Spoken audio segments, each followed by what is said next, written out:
Segunda de Crónicas 7:14 es posiblemente uno de los pasajes más queridos, más amados por el pueblo cristiano. Es muy probable que en más de una ocasión usted y yo habremos citado esta porción en las Escrituras como una manera de evocar una de las promesas más hermosas que podemos encontrar en la palabra de Dios, como es el hecho de que el Señor sane nuestra tierra. Una promesa que definitivamente hoy más que nunca pareciera estar reflejando un clamor legítimo, auténtico de la comunidad hispana que vive en los Estados Unidos ante un cambio de administración en el gobierno de los Estados Unidos con un discurso ciertamente intimidador, un discurso por momentos amenazante, que ha generado una gran incertidumbre, ha generado una gran angustia, mucho temor en medio de nuestra comunidad. Y como pocas veces pareciera que este tan anhelado deseo de que el Señor sane nuestra tierra se hace patente hoy en nuestros días. Bueno, para quienes creemos que cada pasaje, cada porción en las Escrituras contiene una riqueza espiritual que va mucho más allá de lo que en ocasiones alcanzamos a vislumbrar en una primera instancia. Creemos que todo lo que el Señor nos deja ver en esta porción, en el segundo capítulo, en el segundo libro de Crónicas, capítulo 7, verso 14, pareciera que el Señor nos está dando las pautas o la clave sobre lo cual nosotros podemos accesar precisamente a esta hermosa promesa. Y quisiera dar lectura precisamente a esta porción donde la palabra de Dios nos dice: si se humillare mi pueblo, sobre el cual mi nombre es invocado, y oraren y buscaren mi rostro, y se convirtieren de sus malos caminos, entonces yo oiré desde los cielos, dice el Señor, y perdonaré sus pecados y sanaré su tierra. Bueno, el texto por supuesto es muy rico en enseñanza y la promesa es definitivamente muy hermosa. El problema es que en ocasiones nosotros, cuando llegamos a citar esta porción, pareciera que el énfasis principal que nosotros hacemos es en el hecho de buscar al Señor, en el hecho de convertirnos de nuestros malos caminos, lo cual es correcto, por supuesto, eso es necesario. Y pues nosotros anhelamos que el Señor pueda sanar nuestra tierra. Todo ello en esencia está bien.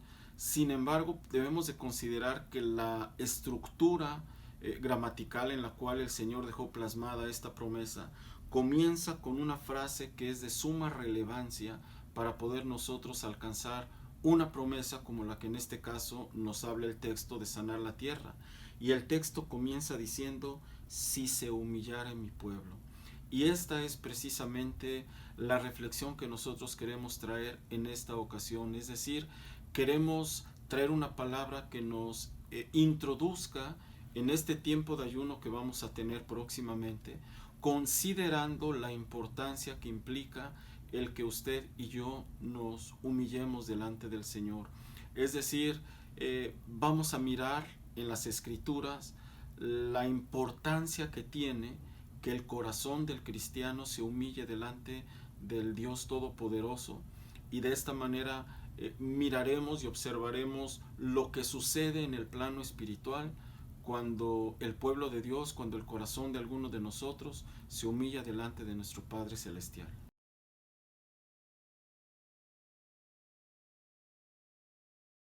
Como un punto primero, debemos hacer una diferencia entre lo que es la humildad y lo que implica el humillarnos. Y de una manera coloquial, debemos mencionar que la humildad es una actitud del corazón, es una actitud de sencillez del corazón, lo pudiéramos decir, que se ve reflejada precisamente en toda nuestra manera de vivir. Definitivamente la humildad no es la virtud que está llamada a ser la más popular en medio del pueblo cristiano hoy en día. Es una realidad que en el corazón de muchos de nosotros todavía hay mucho orgullo, hay altivez, hay arrogancia, y todo esto se deja ver en nuestra manera de hablar, en nuestra manera de vestir, aún en nuestra manera de manejar, en la manera en la que nos relacionamos unos con otros, la manera en la que le reclamamos al empleado de la tienda cuando sentimos que no nos dio un servicio adecuado, y qué pudiéramos decir de nuestras redes sociales que tristemente evidencian el alto nivel de orgullo y de vanidad que existe en el corazón de muchos de nosotros. De ahí que la humildad lucha día con día precisamente por, por poder debilitar el orgullo en nuestras vidas y poder expresar un corazón sencillo que agrade delante de nuestro Padre amado. Sin embargo, el humillarse parece que es una actitud que va más allá de la humildad, es decir, de un corazón sencillo. El humillarse, de acuerdo al diccionario, es una actitud que implica el despojarnos completamente de toda nuestra dignidad para adoptar una condición sumisa ante alguien. En este caso estamos hablando de humillarnos ante nuestro Dios, es decir, de adoptar una actitud de sumisión delante del Dios todopoderoso, del Dios soberano y justo. Esto es lo que implica precisamente el humillarse. Bueno, particularmente considero que en la cultura cristiana en la cual vivimos hoy en día no existe una conciencia clara de lo que implica el humillarse. Es probable que el concepto no lo alcanzamos a identificar plenamente, y de ahí que nos cuesta trabajo a lo mejor nosotros poder expresarla o vivirla. Sin embargo, en las escrituras vamos a encontrar hermosas referencias de cómo hombres y mujeres en los tiempos bíblicos ellos se humillaron delante del Señor, y a través de los ejemplos que estaremos revisando yo oro al Señor que Él nos pueda revelar y nos pueda concientizar en nuestros corazones de la importancia que implica el humillarse delante de Él. Definitivamente algo sucede cuando el corazón de una persona se humilla ante el Señor, es decir, en el plano espiritual. Tal vez nosotros no vemos nada a nuestro alrededor, pero las escrituras han dejado un registro de lo que sucede en el plano espiritual cuando usted y yo nos humillamos. Es decir, cosas que en el plano de lo físico se realizan, pero que tienen un impacto de suma relevancia en el plano espiritual. Un primer ejemplo me permitiría yo citar lo que sucedió con el rey Roboam. El rey Roboam, hijo del rey Salomón. La escritura nos dice en el segundo libro de Crónicas, en el capítulo 12, que cuando el rey Roboam hubo consolidado su reino, nos dice la palabra del Señor que él se apartó de la ley del Señor, se apartó de sus caminos, y a consecuencia de ello todo el pueblo se apartó del Señor y se volvieron tras sus propios caminos. La escritura es muy clara en decir que cuando el rey Roboam se apartó del camino del Señor, el Señor hizo subir, esto es muy importante, el Señor hizo subir al rey Sisac, que era el rey de Egipto, y lo hizo subir contra el rey Roboam. Pero no solo vino el rey de Egipto, sino que subió con él una multitud de otros pueblos que igualmente se juntaron para venir contra el rey Roboam. La escritura nos da un recuento del número de carruajes de guerra, de caballos, del ejército a pie. Nos dice la escritura que era definitivamente innumerable. Ante todo este evento, nos dice la palabra del Señor que el profeta vino delante del rey Roboam, y la palabra que le da el profeta al rey Roboam es muy interesante. Lo que el profeta le dice es lo siguiente, en 2 de Crónicas capítulo 12, le dice: así ha dicho el Señor, vosotros me habéis dejado, yo también os he dejado en manos del rey Sisac, el rey de Egipto. Esto, hermano, nos deja ver la conexión tan clara que hay entre dejar el camino del Señor, entre abandonar los caminos del Señor y las consecuencias que se viven a nuestro alrededor. Ahora, lo interesante de todo esto es que al escuchar el rey Roboam el mensaje que le dio el profeta, las palabras del rey, junto con los príncipes, nos dice la Escritura, que ellos dijeron, justo es el Señor. Es decir, en el momento de que ellos evaluaron la condición que se les avecinaba contra su vida de pecado, llegaron a la conclusión de que lo que les estaba por suceder era justo, por cuanto ellos habían dejado el camino del Señor. Esto es muy importante y en un momento más voy a regresar a este punto. El hecho, hermano, es de que acto seguido nos dice la Escritura que el rey y los príncipes de Israel se humillaron del Señor. Ahora le voy a leer lo que dice el versículo 12 en este capítulo, y es aquí, hermano, donde nosotros queremos resaltar la importancia de humillarnos. Segunda de Crónicas 12:12, y cuando él se humilló, el rey se humilló, la ira de Dios se apartó de él. ¿Qué sucedió en el plano espiritual, hermano? No lo sabemos. Pero tenemos el registro en la Escritura que en el momento en el que el rey se humilló delante de Dios, la ira del Todopoderoso se apartó de él. Esto es algo, hermano, que requiere de una mayor profundización en pasajes que nos revelan de una manera tan clara cómo se mueve el mundo espiritual. Definitivamente que en esta porción el Señor ha dejado plasmada sabiduría. Ahora, el rey Roboam no fue el único caso. La Escritura nos dice que lo mismo sucedió con el rey Josías. Se humilló y el Señor le da una palabra clara y le dice que no va a traer el mal en sus días. Lo mismo sucedió con el rey Manasés. En segundo libro de Crónicas, en el capítulo 33, la Escritura nos da un detalle sumamente particular de este rey, el rey Manasés. Se excedió en hacer lo malo, eso es lo que dice la Escritura, se excedió, y de hecho la Escritura dice que él pecó aún más de lo que hacían las naciones paganas alrededor. Se dedicó el rey a consultar a divinos, a la brujería, a la hechicería, pasó a uno de sus hijos a fuego y provocó la ira de Dios. A consecuencia de ello, el Señor hizo subir al rey de Asiria, quien llegó hasta Jerusalén y tomó preso al rey Manasés y se lo llevó cautivo. Ahora, nuevamente, lo interesante de todo este registro es que la Escritura detalla que en el momento que Manasés fue angustiado por las cadenas que tuvo y que había sido llevado preso, nos dice la palabra del Señor que se humilló en gran manera. Nos dice el texto de la Escritura que anduvo grandemente humillado. Ahora, sorprendente es que inmediatamente después de ello nos dice la Escritura que el Señor escuchó su oración y restauró a Manasés nuevamente en su reino en Jerusalén. Con lo cual, hermano, nosotros podemos ver que hay definitivamente algo sucede en el plano espiritual cuando el corazón de un hijo de Dios se humilla delante de él.